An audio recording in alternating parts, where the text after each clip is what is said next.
Hi there. I thought I'd just come on and say hello and have a little chat because I had lots of new followers join me after Pit and Weem, and I've been meaning to do this and I haven't.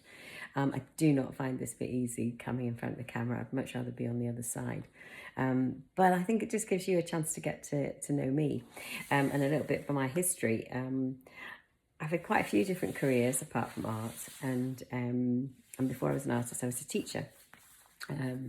But I got the opportunity to go back to college when I was in my 50s, and I jumped at it and I went and did a National Certificate in Art and Design, and I carried on and did my HND. And then I took the decision just to get out there and paint. And my first event that I ever did was my Open Studios in September after I graduated in 2016.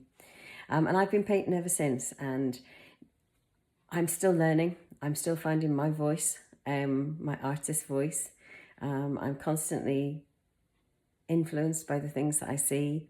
So my art can be all over the place. And when I talk to people at workshops, when I do workshops, and I explain to people about art being like on a line, and I've been given that by somebody's explained that to me, and I just can't remember who.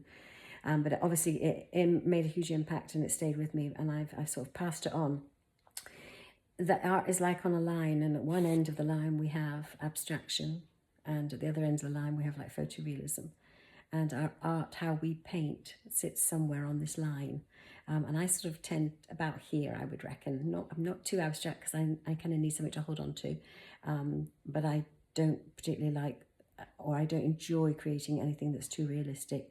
For me, it sucks the joy out because I love putting paint on. I love feeling the paint and touching the paint. Which is why if you come to any of my events, I'll sort of say to you, don't be frightened to touch the canvas, because for me, it's a sensory thing as well as everything else. So it's not just the colours and what you see, it's a touch thing as well. I've been in the art room already, I've got paint. So yes, so that's a little bit, and I'm rambling now, like I knew this would happen. So I'm just not organised. And like I say, I've kind of sat down and done this on the spur of the moment because I keep putting it off. But yeah, so my art sort of sits somewhere around about here, and I am still finding my voice. I still see things that influence me, and I think, oh, I want to have a go at this, and I want to try this. And I think that's really important, that you keep experimenting with your art, you keep trying things out. So if you're somebody that loves my art and collects my art, be prepared. It might switch and change a little bit, but I hope that's okay with you. But I really just want to say thank you so much for following me on Instagram or Facebook. I really do appreciate your support and the lovely comments, and it keeps me painting. So thank you so much, and I hope I post things that you enjoy. And for me, it's all about, it's taken time for me to work out where my art, what it is about my art that I'm trying to say. It's very easy to do it in colour. It's very easy to paint it, but it's very difficult to articulate it, or I find it really quite hard to articulate what it is that my art is about. And the more I'm painting and the more I'm trying to work this out, I think I'm getting slightly better, probably not a lot, but I have a real love for nature. I feel calm and relaxed. I find peace when I'm outside. We live in such a busy world, and it can be really overwhelming, and much is out of our controls. We are just the little people. And when I'm outside, I feel better, and I'm always in constant awe of our planet. At the sky, I look at the sky and the colours, and it's just beautiful. I look at our sunsets and our sunrises, and I just think, wow. I just have moments. You listen to the birds, and I suppose it's something, as I've got older, I've appreciated more. When you're young, you're kind of whizzing around so busy, you don't really see all these things. You've got so much in your head, and if you're a young parent, if you're a parent or you have youngsters, gosh, your life is just full. And it's as I've got older and I've got a little bit of time, I'm able to stop and appreciate. And I think that's why I've enjoyed doing the art so late in life.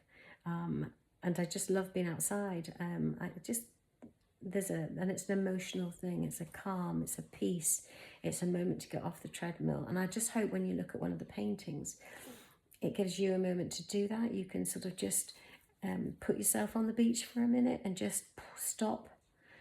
Put yourself on the hill and just stop and just take a moment. And that's what it is all about. It's like having that little moment just to yourself.